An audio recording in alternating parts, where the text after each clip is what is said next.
What is going on, everybody? Gia here, back with another NCAA football review, this time between the University of Michigan Wolverines versus UNLV. And guess what? Final score was 28-7. We almost had a shutout, but we let them come back and get a measly touchdown in the fourth quarter.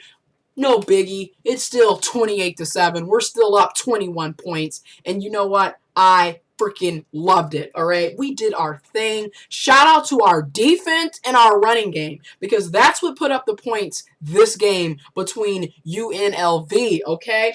We did our thing. Now, like I said, our running game was phenomenal. Our defense kept reading the plays of UNLV's quarterback, Decker. Decker, thank you. You helped us win. I have no complaints with us getting a W, okay? And it was also nice to see another quarterback from an opponent throw interceptions and not see my team's quarterback throwing interceptions. So that was always a positive and a thumbs up over here. But like I said, Davion Smith did his thing. Shout out to Suni Hama. He got his career touchdown out there. And it was funny because, you know, they reviewed the play. They called it back because they said that his knee was down before he touched the threshold. Well, guess what? Hardball sent him right back in, went up right up the middle, and got a touchdown. So you know what? In your face. Go blue. Hell to the victors all day. But, you know, what I saw in this game and last week's game is that we are depending heavily on our running game, right? Heavily on our running game and heavily on our defense and special teams to put points on the board, which is good and bad. It's good because, you know what, it was 28-7, and then last week we kicked butt too. So we see the potential of our running game, Davion Smith and other players out there executing plays and moving the chains, but it's scary because we don't really have, in my honest opinion, we don't really have a precise, consistent quarterback. We know we can't really depend on Ruddock to throw precise passes. We get that.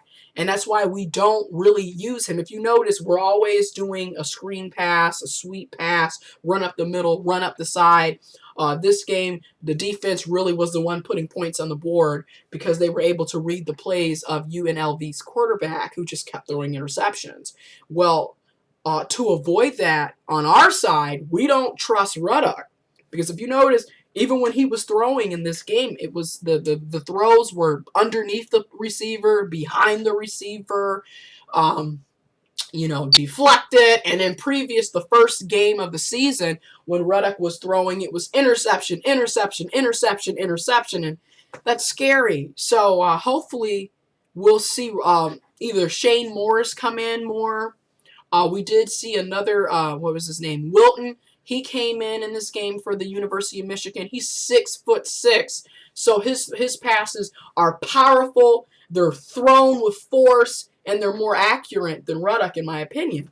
Ruddock, you know, before he was with us and he was with Iowa, he had 18 interceptions in the season. That was his career, right, in Iowa. So with that being shown, that's not really a strong quarterback. I wouldn't want that.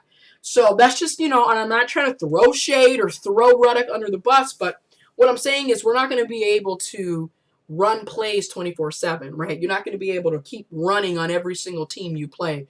For example, Michigan State University, Ohio State University. Those are not teams you're going to just be able to run up the middle, do a screen pass, do a sweep pass. You're not going to be able to do that all the time, okay? So that's when you're going to need your quarterback to be able to open up and throw a dynamic pass that opens up for a big play.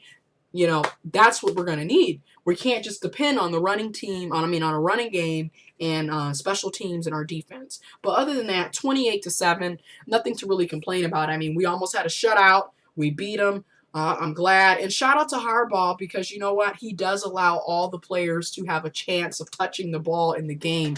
You know, at any given time, any player really can have the potential of not only touching the ball, but putting points on the board, you know?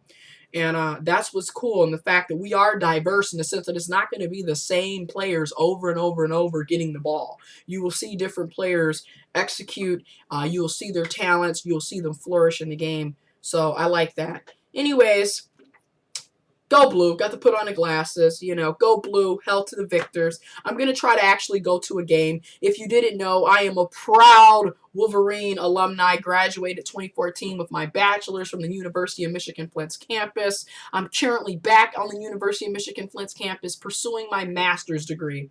And I do get discounts being an alumni and being a current student again. So I'm going to try to go down to Ann Arbor to the big house and actually see them play. Ann Arbor is about 50 miles, roughly 1 hour away from where I currently reside in Flint, Michigan. So I'm going to try to go down there and catch a game, get some footage for you, YouTubers, and my lovely subscribers.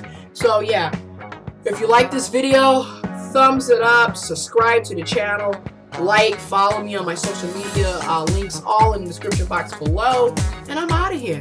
It's real simple. Go Blue!